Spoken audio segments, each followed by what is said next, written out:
මේ රහස් ක්‍රම ටික මට කියලා දුන්නේ මගේ අවුරුදු 116ක් වයස 100ක්.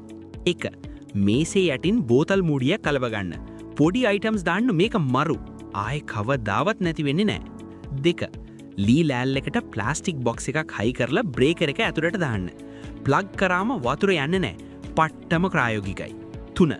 පේන්ට් බෝතලේ මූඩිය නැති වුණාම හීට් ගන් එකකින් රත් කරලා කට හිර කරන්න. පාවිච්චි කරන්න ලේසි, පෙරෙන්නෙත් නැහැ. 4. කොටන් බඩ් එකකේ තුඩ කපලා රත් කරලා නොසල් එකට සෙට් කරන්න. එතකොට ඔයිල් ටික ස්මූත් එකේ එළියට එනවා. 5. ඔයිල් බෝතලේ කට ප්ලාස්ටික් රැප් එකකින් කවර් කරලා පොඩි හිලක් හදන්න.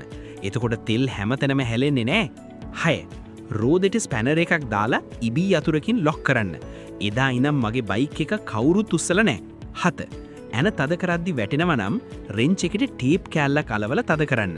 ආයේ කවදාවත් ඇනේ වැටෙන්නේ නැහැ. 8. ග්‍රයින්ඩර් තලේ ගලවන්න අමාරු නම් නට් එකට ඇලන් කී එකක් තියලා කරකවන්න.